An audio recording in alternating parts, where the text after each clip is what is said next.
നമസ്കാരം.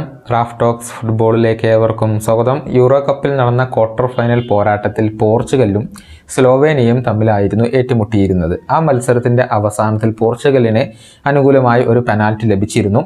സൂപ്പർ താരം Cristiano Ronaldo അത് നഷ്ടപ്പെടുത്തി കളയുകയായിരുന്നു. പിന്നീട് അതിനുശേഷം അദ്ദേഹം സങ്കടത്താൽ കരയുന്ന ഒരു കാഴ്ചയായിരുന്നു നമുക്കെല്ലാവർക്കും കാണാൻ കഴിഞ്ഞിരുന്നത്. എന്നാൽ ഷൂട്ടൗട്ടിൽ ഡിയേഗോ കോസ്റ്റയുടെ മികവിൽ പോർച്ചുഗൽ വിജയിച്ച് കയറുകയും ചെയ്തിരുന്നു. എന്നാൽ അന്നേ ദിവസം മത്സരം വിലയിരുത്തുന്ന പ്രോഗ്രാമിൽ BBC-യുടെ ഭാഗത്തു നിന്നുണ്ടായ ഒരു പ്രവൃത്തി വലിയ രൂപത്തിൽ വിവാദമായിരുന്നു.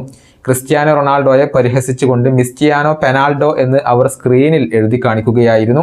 ഇത് പിന്നീട് വലിയ വിവാദമായി. ജോൺ ടെറി അടക്കമുള്ളവർ ഇതിനെതിരെ രംഗത്ത് വന്നിരുന്നു. ഇപ്പോഴിതാ ഇതിന് ഒരു വിശദീകരണം നൽകിക്കൊണ്ട് BBC തന്നെ രംഗത്ത് വന്നിട്ടുണ്ട്. വാക്കുകൾ കൊണ്ട് തമാശ രൂപേണ ചെയ്തതാണ് അത് എന്നാണ് അവരുടെ ഒരു വിശദീകരണം. BBC-യുടെ സ്റ്റേറ്റ്മെൻറ്റ് ഇങ്ങനെയാണ്: ആ ക്യാപ്ഷൻ വെറുതെ തമാശക്ക് ചെയ്ത ഒന്നാണ്. പക്ഷേ ഇത് ആദ്യമായിട്ടൊന്നുമല്ല. മുൻപും മാച്ച് ഡേ അനാലിസിസിൽ ഇങ്ങനെ തമാശ രൂപേണ ഞങ്ങൾ പലതും ചെയ്യാറുണ്ട്. ക്രിസ്ത്യാനോ റൊണാൾഡോയെ ഒരിക്കലും അപകീർത്തിപ്പെടുത്താൻ ഞങ്ങൾ ഉദ്ദേശിച്ചിട്ടില്ല. മാത്രമല്ല, ആ പ്രോഗ്രാമിൽ ഉടനീളം ഞങ്ങൾ എല്ലാവരും ക്രിസ്ത്യാനോ റൊണാൾഡോക്ക് അനുകൂലമായി സംസാരിക്കുകയാണ് ചെയ്തിട്ടുള്ളത്. ഗ്യാരി ലിനേക്കർ, ഫോൻഡെ, അലൻ ഷീറർ എന്നിവരൊക്കെ റൊണാൾഡോക്ക് അനുകൂലമായി കൊണ്ടാണ് സംസാരിച്ചിട്ടുള്ളത്. ഇതാണ് BBC നൽകുന്ന ഒരു വിശദീകരണം. അതായത് വാക്കുകൾ കൊണ്ട് പ്രാസം ഒപ്പിച്ച് വെറുതെ തമാശക്ക് ചെയ്തതാണ് എന്നാണ് ഇവർ നൽകുന്ന ഒരു വിശദീകരണം.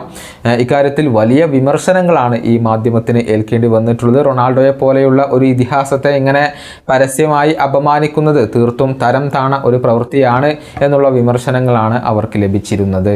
ഈ വീഡിയോയുടെ അവസാനിപ്പിക്കുന്നു. വീണ്ടും കാണാം.